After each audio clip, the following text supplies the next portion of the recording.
Hi, and welcome to today's episode of Queen's Humble Kitchen, where I consider myself a queen, and every last one of you ladies should as well. Today, it's going to be a quick video. We're going to have a little steak and potatoes my own way. I already have a couple of random steaks, I'm going to call them, simmering in my pan here. These were some steaks I picked up from the grocery store. These were clearance steaks. I say that to say you can have a delicious meal at an affordable price. And so I got some strip steaks and a porterhouse. And these are kind of tough steaks, if you ask me. I don't know why they charge us so much for these steaks anyway when they're as tough as they are. But I'm simmering them down so that they will be nice and tender for us.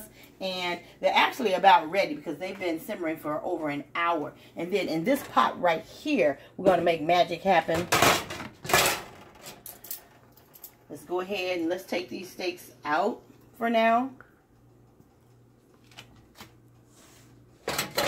And as you see, they have created a very delicious pot liquor, is what my grandma used to call it. And we are going to use this pot liquor, baby. Let me put these steaks right here just for a moment.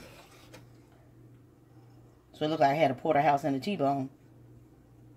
But like I said, it was on clearance, so I didn't care. I just bought it. And now I'm going to take this pot and the liquor, and I'm going to pour it over here into another pot. Now I'm going to put this back. My eye is on very low for this pan, and I'm going to just go ahead and drop these back in here because it's okay if they cook a little bit more and even caramelize. You all know I like my foods well done and brown. So, let's get this up in there. So that's good for that. I'm going to put the top back on. Okay. And now to this pot, I'm going to turn up my heat to over medium. So this is 3/4 way on my electric stove.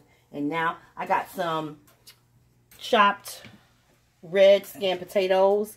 I'm going to go ahead and I'm going to add these to this hot pot. And this is just 1 can of cut green beans. I'm going to add those in there too. And now I'm going to let this cook and simmer down. And then in the meantime, while this is happening, I'm going to get out some fresh mushrooms and I'm going to slice them up. And I'll be back for you in a minute. And welcome back. And so I went on ahead and I got me some fresh mushrooms and I sliced them up. And I put them in a pot with some oil. And I simmered them down really well, as you can see. And it's been about an hour since the last time I spoke with you, actually. And so these potatoes and green beans have cooked inside of our pot liquor from the steaks. And they are ready. I'm going to turn them down some over here. And so I also went in this pot and I stole some of the pot liquor from the steaks. And guess what? I'm going to take this and I'm going to pour it right here in with our mushrooms. Okay? And let me just give that a little stir.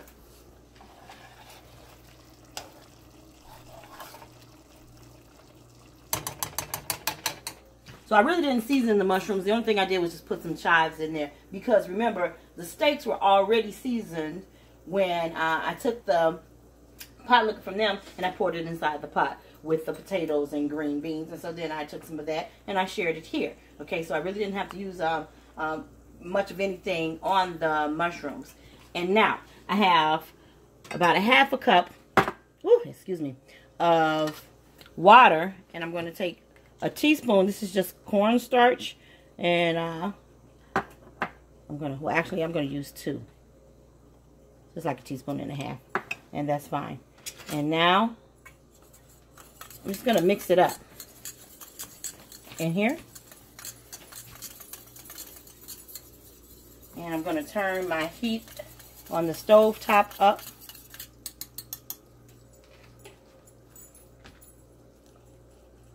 And I'm going to pour this in with my mushrooms. And so this will take maybe not too long, 5 minutes tops. And that's going to thicken up into a nice, rich gravy. So give me about another second or two. You see it's starting to thicken up already. And we'll be right back with our final product. Okay, guys, I'm back unexpectedly because I wanted to let you know I had to put in another heaping spoonful of the cornstarch in order to get this consistency for my mushroom gravy. So that 1.5 teaspoons did not work. I had to put in another heaping teaspoon to get it this rich and thick. But as we look around, that's just how I want it. And then we look at our potatoes and green beans, and yes, they are on point. I added a little red pepper because you know I like it hot. And then let's take a look over here at our steaks. And yes, they are juicy. You can see that they're in their own juices or whatever. And so now, yes, I'm going to plate it up for you, and then we'll be right back. Okay, guys, I'm back. I've plated it up, and I'm getting ready to show this. You can see how rich, oh my goodness, this gravy is. Pouring it all over everything on my plate, actually. And I got it all over my steak. And I neglected to tell you guys, the steaks, these tough steaks came out so tender that this was actually the porterhouse and the bone came off of it. So I'm just using that New York strip part of it. And I'm going to let you take a look at this and you tell me what you think about it. I myself know that this is going to be delicious, and I'm about to do me some eating. But here's another dinner idea, and I hope you guys like it. And subscribe to my channel, Queen's Humble Kitchen, and I'll talk to you soon.